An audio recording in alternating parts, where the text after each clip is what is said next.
You know what's funny? So pre-33, you couldn't give it away a couple years ago. Yeah. Like I didn't want pre-33 because I couldn't do anything with it. Should you be stacking historic gold coins like this pre-33 stuff?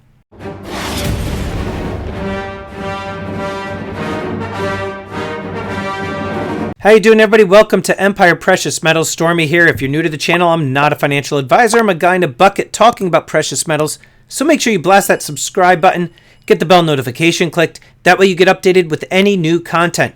Today I am talking about this stuff right here and whether or not you should be stacking these historic gold coins. And we are talking about the pre-33 stuff. I've done a bunch of videos on the topic whether or not you should be stacking them. I've talked about the pros and the cons as to why you should stack them, why you shouldn't. And we are also going to take a few moments to speak with Steve from US Coin Trust to get his thoughts on the pre-33. But before we jump into that segment of the video, I did want to show you real quick some of the pre-33 gold that I happen to have. I have a decent variety, but there's still plenty more that I need to get in order to collect all the various types of pre-33 gold that there actually was in existence. But I typically like this design right here, which seems to be very common amongst anybody who stacks the pre-33 gold, and that's the Liberty head here. And these have been minted in different types of I would say almost obverse designs. You have some that has like a big Indian headdress. One looks almost like a Egyptian pharaoh, but this is the one that I tend to lean towards the most. I like this one the most. It's the most classic in my opinion. And they range from, as you can see, different sizes in different denominations. And I mean, this thing, I call this the pipsqueak. This is the $1 gold Liberty head. Look at that thing. This one gold dollar. It is tiny, tiny. And when you try to get all up in that, you can see here it's an 1853, but really, really small coin. And so that's $1.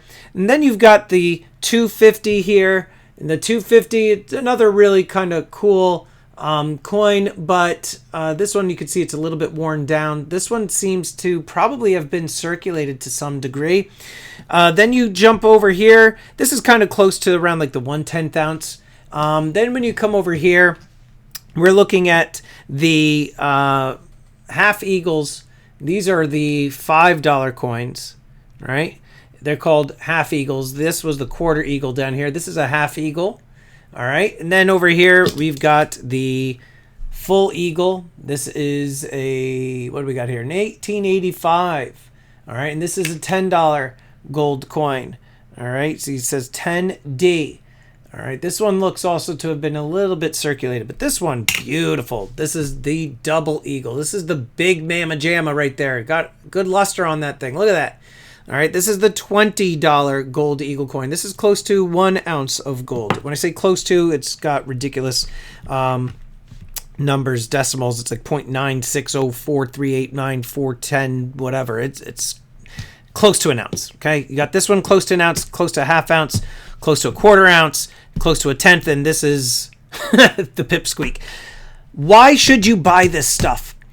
Quite simply, these gold coins are never being minted ever again. All right, you had the Gold Confiscation Act back in 1933 by FDR, and there have been a lot of videos talking about this, in which a lot of this gold was basically encouraged to the American citizens to be turned in, and so that way we could kind of jumpstart our economy as we were in the depths of the Great Depression.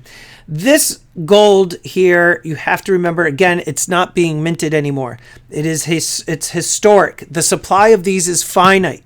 There are only so many of these in actual circulation today. And when I say circulation, I mean not actually being used as currency, but, you know, available on different websites to purchase from and in people's collections. But these have a higher premium on them. If you are somebody that is looking to buy gold on the cheap, you're going to kind of want to stay away from this stuff because these have that numismatic edge to them, because they are finite and there are only so many of these in existence. It has that extra actual appeal to them. People want to buy them because of that, and because there's that numismatic edge, as opposed to a lot of the 1 ounce gold stuff that's being minted today, or quarter ounce gold stuff. Let's talk to Steve real quick as to why he thinks this stuff is worth stacking, and then we'll hop back here to get your thoughts. And I got to tell you, can you open that? Because I have. These are really sweet. Well, I'll tell you, I am thrilled, and I posted. I'm thrilled with Saints. God. There's a 65 in here. Check that out. That's a nice coin right there. Holy crap! Yeah, I sold one yesterday. A guy was in love with it. My God. And rightfully so. It was a really nice coin. Also a 65. This Same is year, the nicest grade I've seen. Yeah. Typically, what does something like this on average go for? Today's I have market is zero. about $2,650. Wow. I would imagine it would be even more. 2650, 2700. Yeah, that's not too far over sheet. MS65. What's like the highest grade of one of those? I've seen 67s. You've seen them personally? Have you ever had them or sold them, or you just seen them? I like sold on the 66. That's my personal highest that I've ever sold. Look at this one. And I actually had to go on the network and get that coin for somebody because they upgraded their 64. Oh, you were bounty hunting? Yeah. It took me a while to find it because I wanted a nice one that had good eye appeal. Yeah. Not all 66s are the same. There's a lot of Euro gold.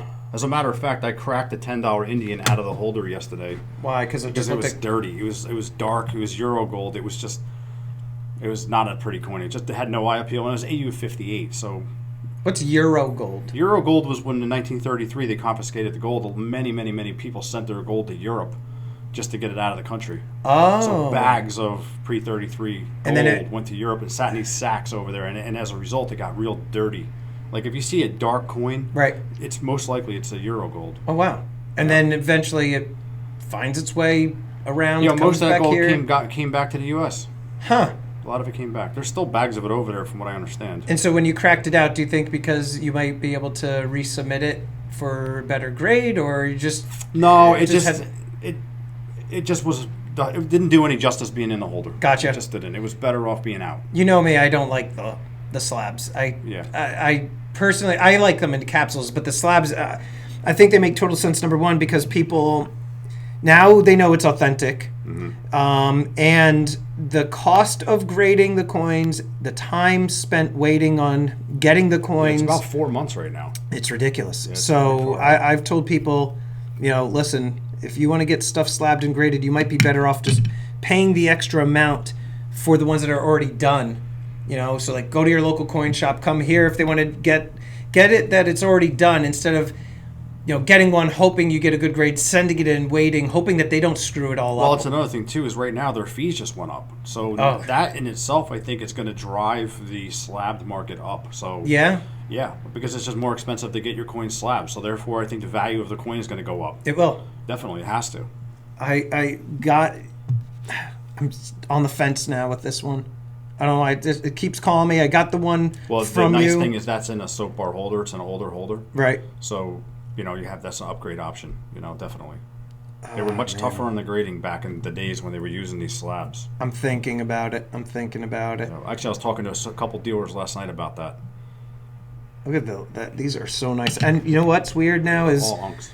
I think I'm going to go more with pre-33s moving forward with stacking gold. I have 9 gold eagles and 7 gold buffaloes, and with my OCD, I can't have them at those random numbers, so I have to make it an even 10 and 10, right? Because then I'll have a tube, and I could say half are eagles, half are buffaloes. How many times people do the same thing? So it's not just me? No, that is a normal thing. It happens all the time. So that's on the to-do list for this year. So I got to get those 4. You'll get it done. And then I think I'm going to move onward to more pre-33. And I know you what's funny? So pre-33, you couldn't give it away a couple of years ago. Yeah. Like I didn't want pre-33 because I couldn't do anything with it. Now it's exactly the opposite. I can't keep it in the store. It's got a high premium on them too, right? It really does. It's gone through the roof. People love the pre-33 all of a sudden. They never did. Now they do. Why? That's a very good question. I don't know the answer to that. Can I give my ideas? Sure. I'd love to. Do you think you're like, I guess you're forcing me into doing this damn video? I think possibly number one, the numismatic aspect of it, because they will never mint any more of those. What's out there is out there. Whatever survived in the melting of all those coins. They're still melting them today. That's my point. They still do get to the refinery, and they still do melt them. So you're almost, in a way, like you're rescuing them. Like, do you know what I mean? Yeah. So I think that's part of it. Like, people realize it's history. There's never going to be those ever again. You know, modern stuff, which I love, and I buy tons of it. Oh, yeah. They could just keep minting that stuff up to however, sky's the limit. Yeah. So that's my guess. And so you have the numismatics, you have the supply. There's only a finite amount. I don't know. And then just something classic about the designs. Do you know what I'm saying? Like, yeah. Well, listen, the heraldic eagle is definitely a timeless piece. That, and then here's the St. Gaudens eagle. Right. It's like that's America's most favorite design. Period, hands down. What's yours? Honestly, I like this the heraldic eagle. The Liberty head. Yeah. I like the libs. It looks like a shield. It looks like it's nice. I just like the design. I think it looks good. They're both so awesome. Hard to choose between the two. They're both really nice. Yeah. One other thing too before we wrap, I realized from you I have purchased 4 of the $5 Liberty heads. My one $10 Liberty head. The other day I got my $20 Liberty head from you, the Double Eagle. Then I came back the next day and got the Pipsqueak, the little $1 one. Yes. I had no idea that there's a 250 out there of the same design, same type set. Yeah, yep. That's your mission now. Not to go and hunt for one, but please don't. I really don't want to spend my. I was gonna say, there's one right there. Please don't say. Are you? Oh my God! Are you kidding me? I was gonna say, I'm pretty sure I have one. You have here. Take this one out for me. Stop it. Can you take them out for me? You are a pusher. I'm not a pusher. You're a pusher. You have a disease. That's a problem. Oh God! Look at this. I think I have to do it now because this would complete my type set. This is like a jewelry piece one. When you say jewelry piece, like in a bezel or something? It's all polished. Yeah, This is just an old, actually that would be kind of a decent example of what Euro gold would look like. That's not Euro gold, but that's what it would look like. Like a little dark bit like that. Right. Not as lustrous. Yeah, the early gold is actually, I think the term I've heard in the past is nasty gold. Nasty gold, okay. Strike them the same, It's just, if you really look closely at the strikes and that, most of that gold is down and dirty gold. It really is. Just get the gold out and call it a day. Yeah, just they didn't have the technology. Or maybe time too. Maybe they just like. I don't know if it's a time thing. I just don't think they didn't have. They were done in screw presses. It's totally different than what they do today. I have to buy one today because is there any others that I don't know about? Because there's the one, a 250, a 5, a 10, and 20, and that's it, right? Please say yes, because I don't want to buy any more. You got it.